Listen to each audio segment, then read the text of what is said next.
네, 어서 오십시오. 안녕하세요. 네. 안녕하세요. 복장이 확실히 달라지셨어요. 그렇죠. 좀 자유로워졌죠. 예. 네. 아니, 뭐 어떻게 된 겁니까? 잘렸습니다. 아, 실업급여 바로 고고싱입니까? 네. 그 얘기는 좀 시간 나오면 해드리고요. 아, 알겠습니다. 오늘 부동산 얘기를 좀 해드릴까 합니다. 네, 부동산이 지금 뭐 좋지는 않은 것 같은데 예. 그래도 또 몇몇 지역들은 여전히 탄탄히 좀 버티고 있는 것 같고요. 그래서 이게 이제 바닥 짚고 다시 그냥 스물스물 올라가는 건가? 아니면 이제 뭐 대구 쪽 뭐 이런 데 얘기 들어보면 무슨 분양률이 뭐 한 자릿수 뭐 이렇게 얘기가 좀 나오는 것 같기도 하고요. 그래서 어떻게 되는 건가 약간 좀 헷갈리는 상황이긴 합니다, 지금. 일단 전반적으로 좀 혼동스러운 상황이고요. 뭐 여러 가지 여러분들이 갖고 계신 어떤 상황에 따라서 시장을 판단하는 기준이 좀 다른 것 같아요. 그런 차원에서 저희가 이 혼돈스러운 상황의 시장을 어떻게 해석할 건가 이런 부분에 대해서 기준이 좀 필요해 보입니다. 네. 그래서 항상 이렇게 좀 불안하고 또 어떻게 될까 볼 때는 기본으로 좀 들어갈 필요가 있죠. 그래서 원칙에 대해 그러니까 어떤 가격의 변동에 대해서 기본적으로 한번 오늘 고민을 좀 해볼까 합니다. 백투 베이직. 그렇죠. 좋습니다. 오. 그래서 저희가 일단 가격이 움직이는 건 결국엔 수요와 공급의 변동이잖아요. 근데 한국의 집값의 그 변동은 똑같습니다. 수요와 공급이 변해서인데 이 수요에 대해서 여러분들이 꼭 구분해서 보실 필요가 있어요. 수요는 한국의 주택 수요는 아파트 수요는 두 가지 수요가 있습니다. 네. 하나는 실수요와 네. 그다음에 투자 수요예요. 이게 다른 재화와 다르게 부동산은 독특한 특성이 있는데 다 아시겠지만 사용하면서 투자한다는 특성이 있어요. 네. 그래서 수요도 두 수요로 나눌 필요가 있다는 겁니다. 그리고 공급은 일단 건설회사들이 짓는 공급이 있겠죠. 예. 그리고 두 번째는 뭐냐면 시장에 내놓는 매물의 양이에요. 집을 갖고 있는 사람들이. 그런데 집값을 결정하는 특히 단기 집값을 결정하는 건 매물의 양입니다. 그래서 집값을 결정하는 공급은 매도 물량이라고 하는 매물의 양이 어떻게 돼가는가를 사실은 여러분들이 잘 판단하실 필요가 있습니다. 단기적으로는 그렇다 이거죠. 그렇죠. 근데 이 단기라는 게 뭐 6개월, 1년이 아니고요. 최소한 2년 동안에 계속 여러분들이 마주하시는 집값은 사실은 매물의 양의 가능성이 굉장히 높아요. 그래서 건설사들이 예를 들어서 아무리 많이 공급을 해도 예를 들어서 시장에 매물이 안 나오고 싸게 팔 생각이 없으면 집값이 안 빠지죠. 그러니까 지금 어차피 집은 다 있는 거고 누군가 가지고 있는 건데 그렇죠. 마물의 양이라 그런 거는 다주택자들이 주택 보유량을 줄이고 있다라는 얘기로 그렇죠. 예를 들어서 매물의 양이 예. 늘어나면 다주택자들이 매물을 시장에 내놓는 거죠. 네. 근데 우리나라 다주택자들이 굉장히 많거든요. 그래서 예를 들어서 서울 기준으로 해서 56.6% 정도가 투자 목적으로 집을 보유하고 있어요. 절반 정도. 예, 집을 갖고 있는 사람 중에. 그러니까 내가 내 집에 살고 있으면 매물의 양이 그렇게 급변할 수는 없죠. 그렇죠. 매수매도 같이 나오니까. 그렇죠. 예, 예. 그런데 투자 목적으로 갖고 있으면 매물의 증감이 굉장히 빠르게 일어난다는 겁니다. 특히 한국 시장에서. 그런 측면에서 사실은 공급을 좀 이 매물의 양으로 한정해서 볼 필요가 있다는 겁니다.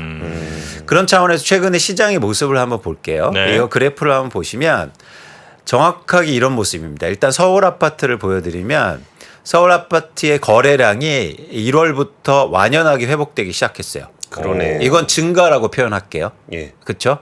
그다음에 가격도 어떻습니까? 가격은 일단 하락세를 유지하고는 있지만 하락폭이 줄어들고 있어요. 예. 이건 제가 단어로 회복이라고 얘기할게요. 예. 그래서 지금은 거래량은 증가하고 가격은 회복하는 상황이라고 보면 좋으실 것 같습니다. 바닥 찍었어요? 그런데 여기서 이제는 원인이 뭔가를 찾아야죠.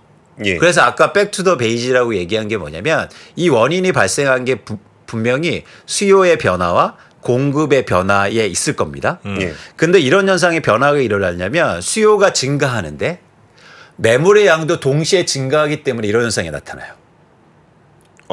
예. 예. 이해하셨죠? 예. 그러니까 수요도 그러니까 거래량이 아예 없다가 수요가 늘어났는데 매물이 늘어나니까 거래가 많이 체결이 되고 그렇죠. 거래량이 늘어났다. 그렇죠. 예, 예를 들어서 수요만 증가하면 거래량이 증가하면서 가격은 상승합니다. 예, 하락이 폭이 줄어드는 게 아니라. 그렇죠. 이해하셨죠? 예. 그래서 지금의 시장 상황은 주택 수요가 증가하는데 매물의 양도 증가하고 있다고 보시면 돼요. 아주 독특한 현상인데요. 그런데 개별 아파트를 한번 볼게요. 이건 전체 시장이니까 여러분들이 개별 아파트를 봐야 또 극명하게 시장의 변화를 이해할 수 있습니다. 이건 최근 2월, 3월간 서울 아파트 중에서 가장 많이 거래된 게 송파구의 헬리오시티입니다. 헬리오시티의 30평대 아파트를 실거래가를 제가 점으로 찍어드린 거예요. 한번 보세요. 이게 올해 초에 23억에 최고가를 찍었던 게 15억으로 빠집니다. 어우, 많이 빠졌네요. 엄청나게 빠지죠. 예, 예. 네. 그런데 최근에 거래량도 증가하면서 다시 회복하고 있어요. 그런데 15억에서 19억으로 올랐습니다. 굉장히 빠른 시간 안에. 지금 한 4개월 지났잖아요. 5개월 지났는데. 그러니까 사실 이런 상황이에요. 근데 잘 보시면 거래량도 줄어들었다가 거래량도 증가했죠. 가격도 사실은 오른다고 표현해야 됩니다. 그래서 다시 말씀드리면 이런 상황이 어떻게 전개되냐면 주택 수요가 증가하는데 매물도 증가할 때 이런 현상이 나타나요. 네. 그런데 여기서 이제 의문 사항이죠. 뭐냐면 이런 상황이 지속될 건가가. 그렇죠. 그렇죠. 이게 중요하죠. 사실 핵심이죠. 그러니까 방향성이 계속 갈 거냐. 그렇죠. 예. 여기서 이제 집값이 이렇게 사실은 15억 대비해서 올랐고 최고점 되면서 아직까지 떨어진 상황인데 예. 이게 계속 오르고 거래량도 증가할 거냐. 그래서 저희가 원인 파악을 다시 해봐야 되는 게 뭐냐면 왜 이런 변동이 일어났는데 수요가 그럼 어떤 수요가 증가했느냐는 거예요. 실수요냐 아니면은 투자 수요냐. 투자 수요냐. 그렇죠. 예. 그거에 따라서 판단은 매우 달라집니다. 왜냐하면 실수요는요.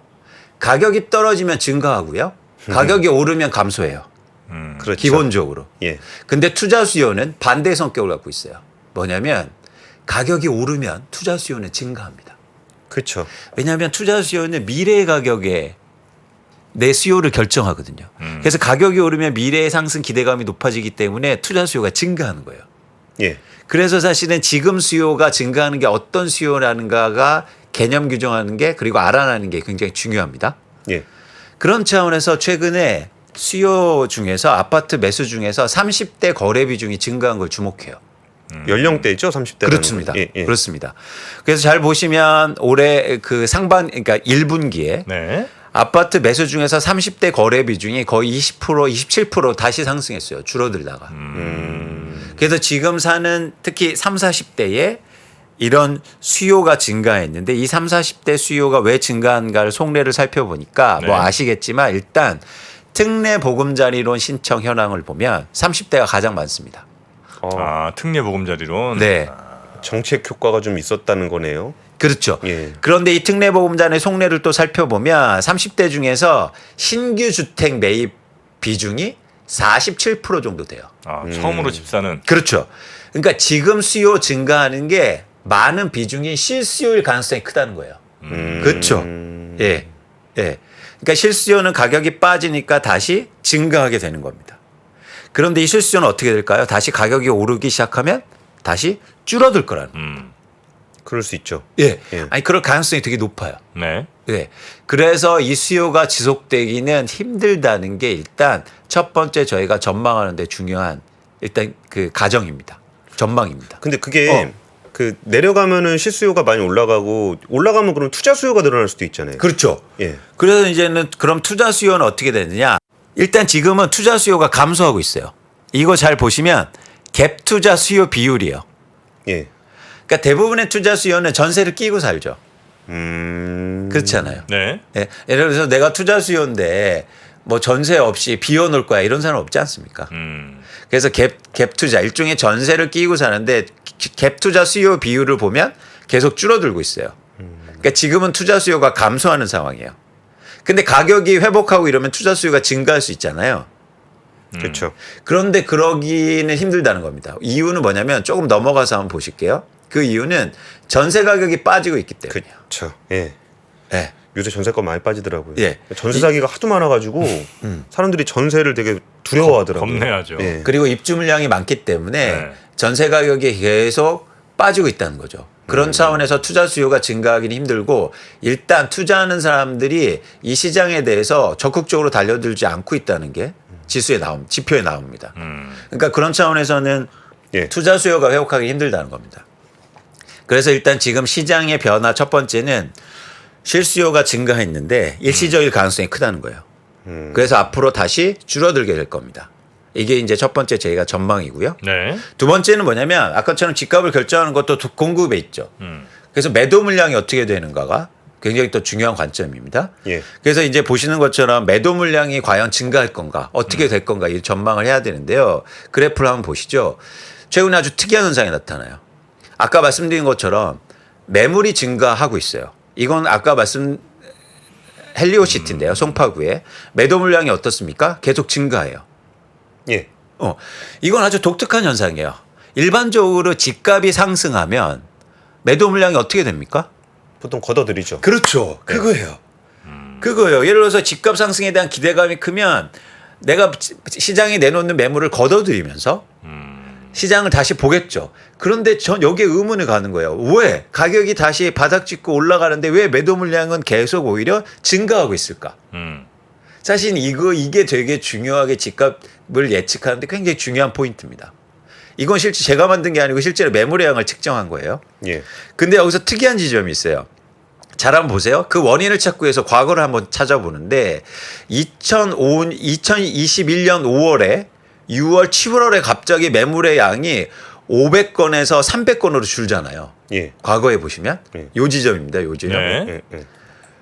왜 이렇게 줄었을까요? 그러니까 이거를 알면 지금 매물의 양이 증가한 원인도 찾아낼 수 있어요. 21년 5월에 급격히 줄었다 이거죠? 네. 갑자기 시장에 매물이 내놨다가 갑자기 반을 확 줄입니다. 재작년 5월에 그때 네. 엄청 올라가지 않았었어요? 어떤 게요? 아파트 가격이. 그러니까 그것도 지금하고 비슷한 사례예요. 아파트 가격이 오르는데 왜 지금 매물의 양이 늘어나고 왜 그때는 줄였느냐는 거죠. 아 그때는 뭐 전세가 많았나? 그게 핵심이에요. 뭐냐면 이때 2021년 7월부터 임대차 보호법이 도입됐다고 했고 그러면서 전세 가격 상승에 대한 기대감이 커집니다. 맞아요. 예. 그러면서 이제 매물을 대거 걷어들이기 시작해요. 그걸 한번 볼게요. 이건 서울 아파트의 전체 시장의 매물의 양인데요. 요걸 한번 볼게요. 2020년 6월에 보시면 전세 가격이 갑자기 이렇게 급등하기 시작합니다. 이거 보시죠. 예를 들어서 월간으로 해서 2% 이상 거의 3%대 상승하니까 매물이 확 줄어요. 서울 전체도 똑같아요. 그죠? 네. 그래서 사실은 전세 가격에 매물의 양의 영향이 크게 미칠 수 있다는 거예요. 네. 근데 지금은 어떻습니까? 전세 가격이 엄청 빠지고 있는 거예요. 와. 이 빨간 그래프입니다. 그러니까 매물의 양이 증가하는 거예요. 네네네. 이게 사실은 굉장히 중요한 지금의 변동 원인입니다. 그래서 이 과정이에요. 이런 거예요. 지금 매물이 결국엔 집값을 결정하는 되게 중요한 요인인데 매물의 양이 계속 증가하고 있어요. 그러다가 일시적으로 수요가 회복하면 실수요가 회복하면 집값이 회복해요. 그러다가 실수요가 다시 줄어들면 매물의 양은 증가하는데 가격의 하락폭이 더 커지는 거죠. 그래서 이 매물의 양은 계속 증가할 가능성이 저희가 높다고 보는 겁니다. 전세 가격이 떨어지니까. 그렇죠. 실제로 한번 볼게요. 여기서 특이한 현상이 나타나요. 서울 아파트를 볼게요. 이게 매물의 아파트의 전체입니다. 약 4천 건에서 예를 들어서 2022년 6월까지 6천 건으로 증가합니다. 그죠? 예. 네. 그러니까 팔려는 사람들이 갑자기 증가해요. 그래서 집값이 이제는 하락 국면에 돌입하게 되거든요. 이때 매물의 양이 증가한 건 집값 상승에 대한 기대감이 줄어들면서 특히 금리 인상으로 그러면서 매물의 양이 증가하는데 잘 보시면 매물의 양이 2022년 7월부터 또 감소하기 시작합니다. 예. 이때는 어떤 현상이 있었냐면 전세 가격이 그렇게 오르지도 않았는데 매물의 양이 이때 똑같이 감소해요. 왜 이때 감소했을까요? 2022년 7월에요. 가격이 떨어지니까? 아니요. 매물의 양이 감소했다고요. 22년 7월? 네. 작년 7월에 네. 매물이 줄었다. 정책 효과에 대한 기대감. 그렇죠. 그렇죠. 권팀장님 정확히 말씀하셨는데 뭐냐면 정부가 바뀌지 않습니까? 그러면서 부동산 정책 완화책에 대거 발표하고 보유세 완화해주고 막 대출 규제 완화해주고 이러면서 집값의 상승에 대한 기대감을 갖기 시작해요. 그러면서 집을 갖고 있는 사람들이 매물을 걷어들이기 시작합니다. 네네. 근데 흥미로운 현상이 나타나요. 매물이 줄어들면요 집값이 올랐어야 돼요. 그렇죠. 근데 집값이 계속 빠져요. 그래서 이제 집을 갖고 있는 사람들이요 매물을 걷어들여도 집값이 안 오르네? 쉽게 말해서 임계치에 도달하기 시작해요. 그런데 전세 가격이 빠진다? 그러면 이제 먼저 파는 사람들이 더 유리한 국면이 올 수 있다는 생각을 갖게 되는 겁니다.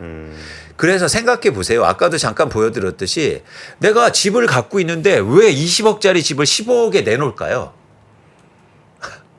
쉽지 않잖아요. 예. 네. 그렇죠? 이건 엄청난 일이 벌어지지 않는 한 사실 그렇게 쉬운 결정은 아닙니다. 그런데 이게 두 가지가 겹쳐지는 거예요. 사람들이 예전에 매물을 줄어들면 몰려들어서 집을 사줘야 되는데 안 사줘요. 네. 그런데 거기다 전세 가격은 내리면서 전세 빼달라고 합니다. 쉽게 말해서. 그렇죠. 그러니까 사실 이제 빨리 파는 사람들이 위너가 되는 시장에 한번 왔었다는 거예요. 그러다 그렇게 되니까 가격이 빠지니까 실수요가 붙어서 조금 회복해요. 근데 다시 실수요는 줄어들 거예요. 근데 매물은 계속 증가하는 상황에 있어서 이제 또 이런 현상이 계속 반복될 가능성이 있습니다. 그럼 이제 2차 하락이 오겠군요. 그렇죠. 왜냐하면 매물의 양이 지속적으로 증가하고 있다는 거예요. 이 지점이 되게 중요해요. 근데 매물도 두 가지 종류가 있습니다. 네. 하나는 뭐냐면 집값을 쉽게 말해서 지금 상황에 내리지 않고 증가시키는 매물. 그러니까 집값 하락을 이루어지지 않고 내놓는 매물. 그죠? 예. 그 다음에 또 하나는 뭐냐면 집값을 내리면서 내놓는 매물. 예. 근데 지금 내놓는 일시적으로 내놓는 매물은 굳이 집값을 내려면서 매물을 증가시키지 않아요. 그런데 이제는 달려드는 매수세가 계속 줄어들면 집값을 또 내리게 되겠죠. 그 호가를 쉽게 말해서 그런 매물이 앞으로 증가될 가능성이 있다는 겁니다. 근데 위원님 지금 말씀을 들으면서 문득 들은 생각이 최근에 좀 많은 분들이 우려하고 있는 게 네. 지금 아까 보여주셨던 2021년 한 10월 11월에 그 매도 물량 확 줄어들었던 네. 그 시기 그리고 네. 전세 가격 되게 많이 올랐던 그 시기가 네. 2021년 9월 10월이잖아요. 네. 그럼 이게 2년 지나면은 올해 9월 10월이 돼요. 네. 근데 그럼 전세 가격이 지금 이렇게 막 떨어지고 있는 상황에서 그러면 갱신할 때 집주인이 전세 가격 낮춰달라고 그러니까 세입자 낮춰달라 그러면은 집주인이 낮춰줘야 되는 돈을 뱉어내야 되는 상황이 되잖아요. 그렇죠. 그 부분에 대해서는 좀 어떻게 보세요? 그렇죠. 그래서 이제 제가 전세런이라는 표현을 썼는데 전세 런. 네. 쉽게 말해서 전세를 끼고 집을 사놨는데 전세를 이제 돌려달라는 거예요. 일부를. 그게 어느 정도 수준이냐면 잘 보세요. 이것도 한번 헬리오 시트로 가보겠습니다. 요 그래프를 보시면 이게 전세 가격 현황이에요. 근데 잘 보세요. 이게 그러니까 굉장히 스펙트럼이 넓긴 한데 2021년 하반기로 갈수록 이게 예를 들어서 12억대에서 막 몰려 있지 않습니까? 네. 그렇죠? 그러다가 이게 사실은 만기가 올해 돌아오지 않습니까? 하반기에. 그렇죠? 근데 12억대가 지금 8억대, 7억대로 이렇게 빠진 상황이에요. 그렇게 떨어졌어요? 네. 네. 거의 50%가 빠진 거죠. 이거는 기존 저 세입자들이 그냥 뭐 넘어가고 할 정도 수준은 훨씬 넘어가는 거네요. 그런데 그 수준을 넘어갈 뿐만 아니라 또 네. 하나는 뭐냐면 지금 세입자들이요. 갖고 있는 전세보증금에서 이 그래프를 한번 보세요.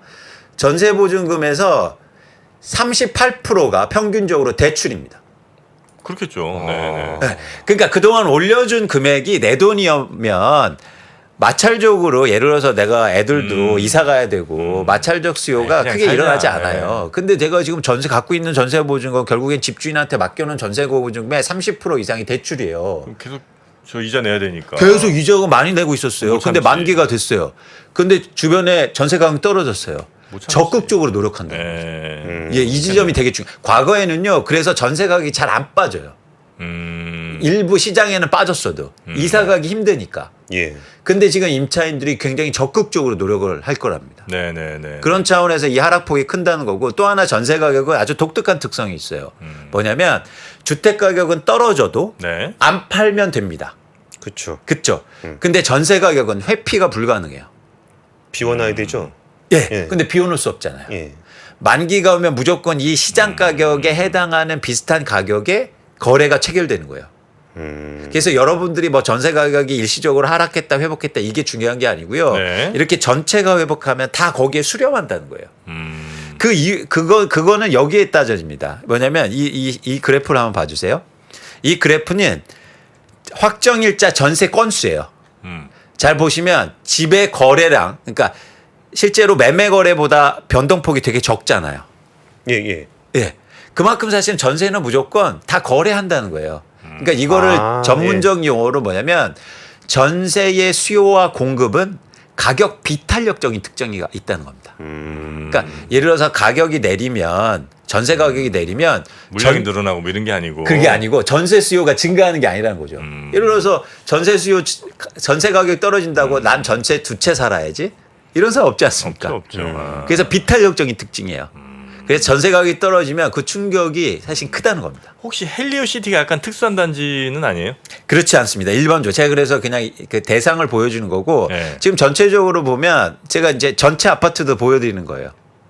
전세 가격이라든가 이런 네. 상황. 그래서 지금 어쨌든 이런 변화가 있어서 이제 정리를 좀 해드릴게요. 네. 뭐냐면 일단 지금의 집값이 회복하고 거래량이 증가한 이유는 뭐냐면 가격이 빠지니까 실수요가 증가한 거다. 근데 실수요는 가격이 다시 오르면 다시 감소할 거다. 네. 결국엔 시장을 바치는 건 기독적으로 상승하기도 투자 수요가 붙어야 되는데 투자 수요가 올라오지 않고 있다.